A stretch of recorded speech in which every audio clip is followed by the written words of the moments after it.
Hello, everybody. Hey, it's John Fenn, Church Without Walls International, CWOWI.org.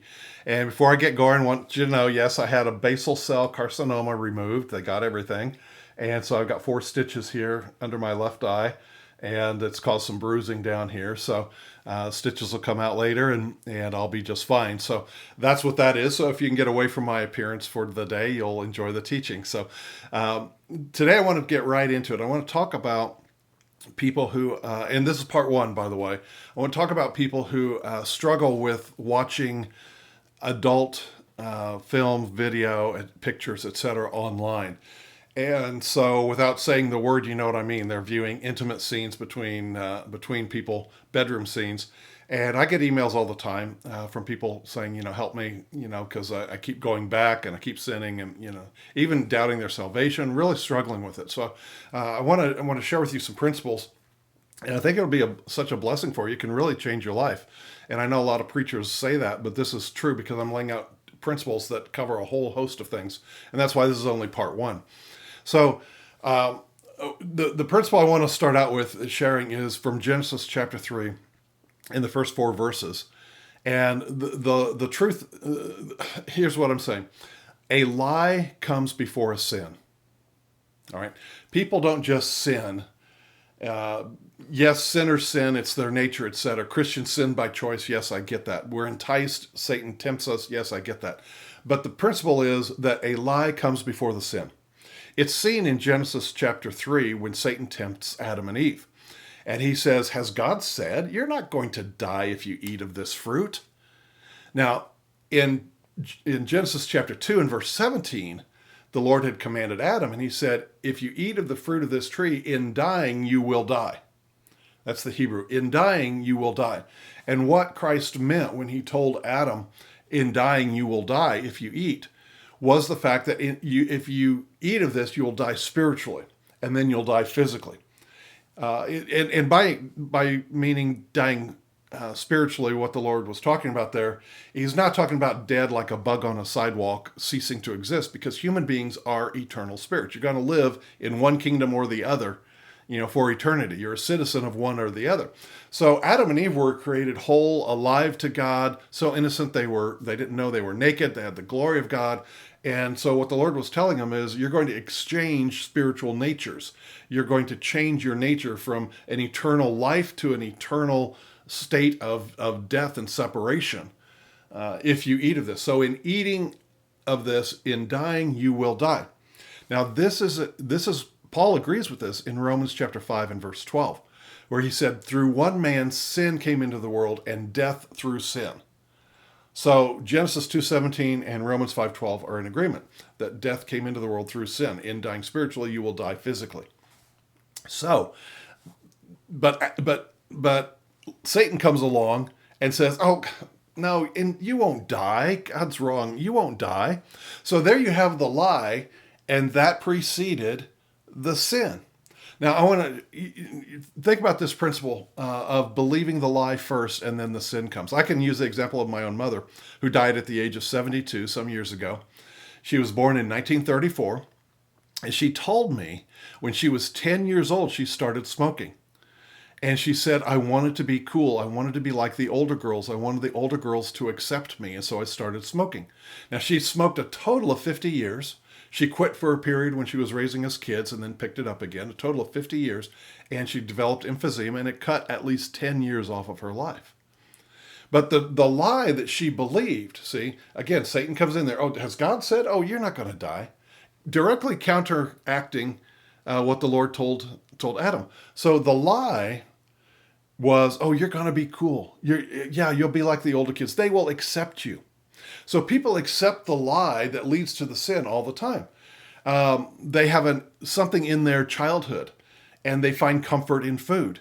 So the lie is oh, this is bringing me comfort, and this is why this is part one of part two, because this principle is so large, it affects so much of our lives. And so it can go the other way. You're not very pretty, you're not very smart, and so a person loses hope, they become despondent, and they start hating themselves, so they start cutting themselves or thinking about suicide.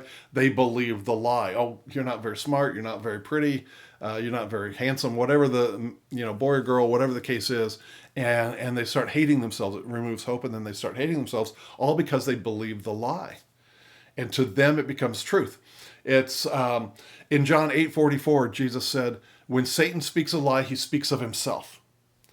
Now, Satan's all alone. Now, Satan and the demons are confined to the chains of darkness. They are bound to the chains of darkness. But hell wants to expand its darkness, the influence of its darkness, by entering into the lives of people to bring that darkness to them and to expand the kingdom of darkness. They're still bound by those chains of darkness. The darkness is the chains. But they want to bring darkness, and they want to bring evil and confusion and fear and everything else into a person's life. So when Satan speaks by himself, if he can find a person to agree with him, because it takes two to be in agreement. Amos chapter 3, verse 3. Can two walk together unless they're in agreement? Makes that observation. Of course, there's the power of prayer in Genesis or in Matthew 18. If two come together in prayer, I'm there in your midst. Well, the reverse, Satan perverts that. So Satan's speaking of his own, John 8:44. And my mother believed the lie. Oh, it'll make you cool if you smoke. You'll be accepted by the other girls. And so there's power there. So that darkness of smoking that kept her bound up and eventually killed her early came into her life. And so that part of the kingdom of darkness became a truth to her. When she believed the lie, she started smoking. Then it's like, hey, I'm accepted. I go along like this. And so people do that with food. They do that with promiscuity. They do that with trying to go after money. They believe the lie that if I just have enough money, enough toys, enough belongings, then it's going to satisfy this emptiness on the inside. And because somewhere along the line, they believe the lie that would make them happy. Possessions will make them happy. Travel will make me happy. If I marry this person, that will make me happy. Somewhere in there's a lie that is believed, and then the sin happens.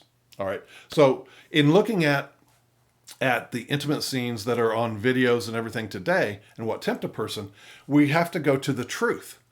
The lie is a young boy, in my age, and it was magazines, around, and so you go progress to video today, and young men, boys watching this have the idea that's what women are used for, that's the purpose for women, that's how a woman should be treated, as an object, and that's a lie.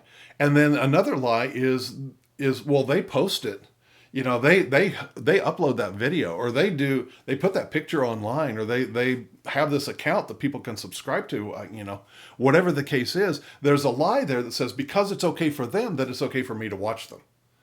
They're the ones who posted it. You try to shift the blame. But that's the lie. That's the lie. Just because they have no borders doesn't mean you should transgress those borders. Just because they lower their borders doesn't mean you should go and transgress that border and take part of their borderless life, if you follow me, okay? So what's the truth? The truth is Leviticus chapter 18, especially verses 1 through 18. In the first 5 verses, the Lord says, look, you guys came out of Egypt, and the gods and goddesses of Egypt that was judged in the 10 plagues. You're not going to be like Egypt. And I'm taking you to the land of Canaan, the land of promise, and you're not going to be, they have Molech and other gods and goddesses, and you're not going to be like them. I am the Lord your God. You're going to honor me, and you're going to honor each other. And so from verse 6 through 18, he goes into a list. And he says, you will not uncover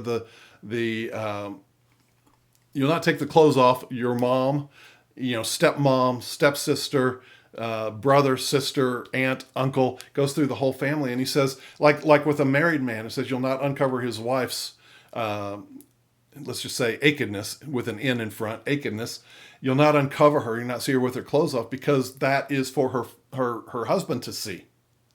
And so and I encourage you, read Leviticus chapter 18, read those verses. The truth, knowing the truth will set you free. Jesus said in John 8:32, knowing the truth will set you free. So you need to know the truth. Maybe you've never known the truth. All you've known is the lie. You thought that was the truth. But you can know the truth. The truth is that is for someone else to see. It is either for them alone to see or for their spouse to see.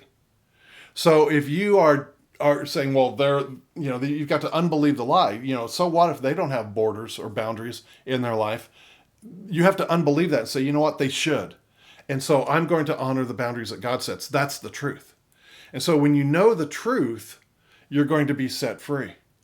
Now, like I said, this is part one and part two. I've laid out a lot there for you today. I'm going to pick this up next week. All right. It's a lot to go into. Realize that a lie comes before the sin. Uncover the lie in your own life for whatever sin you have, whether it's overeating, undereating, watching things online that you shouldn't, movies that you watch that you shouldn't, cursing, taking control of your mouth. Whatever the case is, think about it. Between now and next week, that's your assignment class, is to think about what is the lie that is at the root. Do I eat food for comfort because I had a traumatic childhood and it always brought me comfort?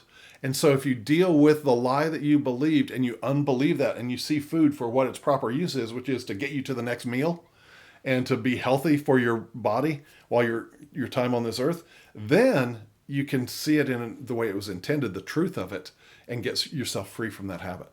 Stuff like that. All right, God bless. Pick it up here next week.